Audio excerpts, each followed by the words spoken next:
What's up everybody, OT for Tech here, and today we're going to be taking a look at the Google Nexus 5, the Google flagship for the year made by LG. We're going to be doing the unboxing and getting a hands-on feel and review of it, a non-biased view because like I said, I am an iPhone guy. I said it in previous videos. I have an iPhone 5S, so this will not be biased and going more towards Android. You can get it on the Google Play Store. It retails for $349.99 for the 16 gigabyte and $399.99 for the 32 gigabyte.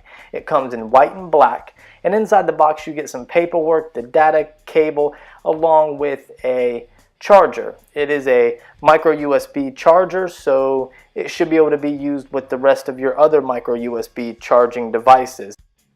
It uses a micro SIM card.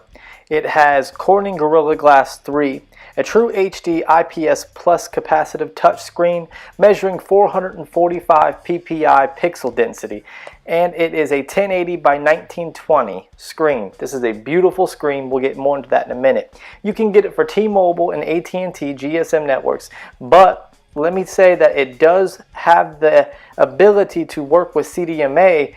Only Sprint at this point, not Verizon. I don't think it ever will work for Verizon. I have tried it and it just cannot read the SIM card. But I have been told it does work for Sprint.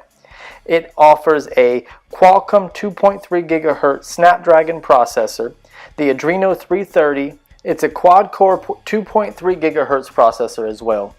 It packs a 2300 milliamp battery, which is non-removable. It has a micro SIM card slot, so your nano SIM cards from your iPhone 5 or 5S will not work. It also features Bluetooth 4.0 and USB 2.0. Now taking a look at the bottom, you'll see that there's a microphone and speaker, and of course your micro USB charging port.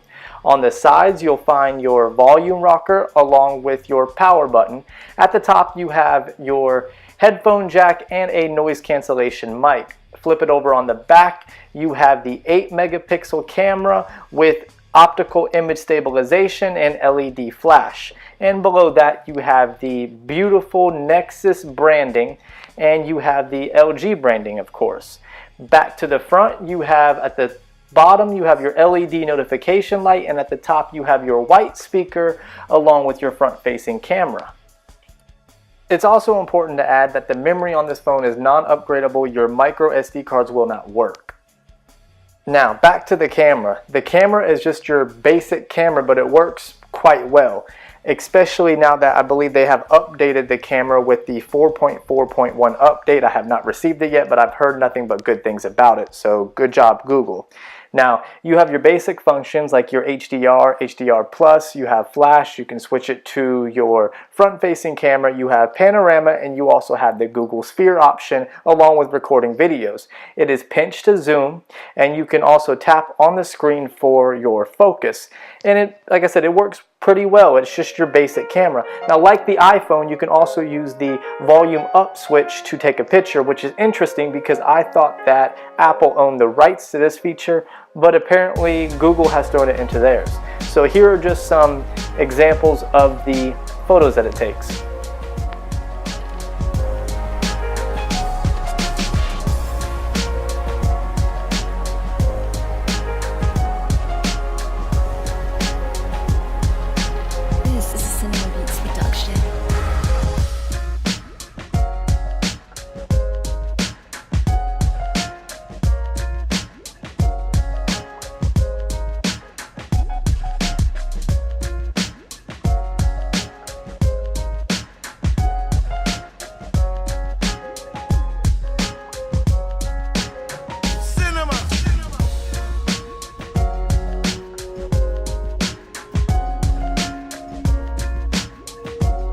Now, back to the display. The display is absolutely amazing on this phone.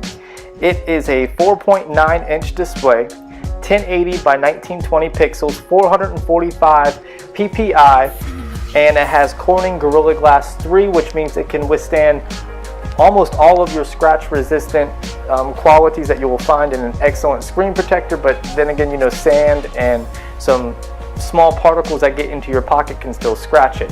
Keyboard typing is your typical Google stock keyboard. You can type with your normal standard way of typing, or you can use the swipe gesture, which I always prefer the swipe gesture. Like I said, it's a lot faster and actually has more accuracy, but typing on this phone is a breeze. And I have noticed that the oleophobic coating on this screen is also top-notch. It is different than such as the Moto X. The Moto X seems to get more fingerprints and actually is harder to clean than this screen. This screen is very, very slippery and it has a good sliding feeling. You know, surfing the web on it is absolutely amazing. The display is crisp and clean. It's similar to the IPS screen that you would get on the iPhone. Color saturation and contrast is actually pretty good. It does have like a bluish tint to some of the pages I've noticed, but nevertheless, touchscreen is very responsive, and you'll find it very, very well, and it will suit your needs if you are used to a large screen phone such as the Galaxy S4. For the price, you really cannot beat it. The actual using of it, 4.4 KitKat, is absolutely wonderful.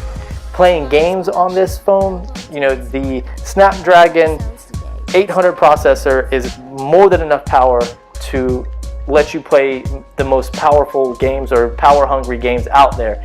As you can see in this quick demonstration, you'll see that there is no lag whatsoever, and I haven't had any problems with lag yet. And that is due to the processor. You know, the Snapdragon 800 and the Adreno 330 is more than enough power to power this phone, as well as the 2 GB of RAM and the fact that it's running stock Android. You don't have a lot of that bloatware, that TouchWiz comes with, things like that to slow down this phone. It is basically raw power providing a raw experience of Google, and it is absolutely wonderful. And coming from an iPhone, this is the closest that you'll get to, well, this is stock Android, and it is absolutely amazing. And you know, it makes me kind of want to switch and go from Apple to Google in a heartbeat. The next thing that I always use my phone for is watching videos. And with this large, crisp display, I have to say, watching videos on this phone is just, you know, it's amazing. You know, the details in it and the fact that it's such a large screen packed in it's a pretty small device for holding such a big screen. It's not edge to edge by any means, but it's still very well. Now, there has been complaints of the speaker on this phone, but I found it okay. I mean, it is kind of low, but you know, hear for yourself. Hearing music out of the bottom is fine.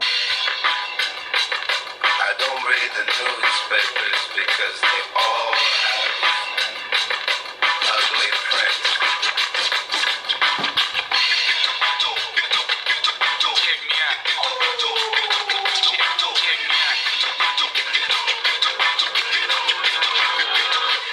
At the starting of the week, at Summit Talks, you'll hear them speak.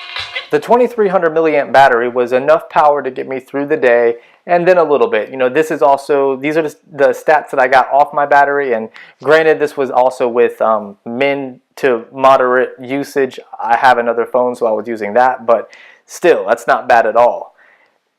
This phone feels excellent in the hand, and I have to say that I highly recommend it. You know, I've been carrying 2 phones because I don't want to put this one down. This is a great phone. It's an excellent Google experience. I was in love with the Moto X, and now I have the LG Nexus 5, and you just can't go wrong with either or. But if I had to choose between the Moto X and the Nexus 5, I would definitely take the Nexus 5. This is one of the best phones I have ever used, especially with Android. No lag, and the specs on it are just incredible for that price. So if you guys are looking for an Android phone, check it out. If you like my video, give me a thumbs up, like and subscribe, guys. Thank you for your support. You know, check out soundclick.com for all your instrumental and beat needs.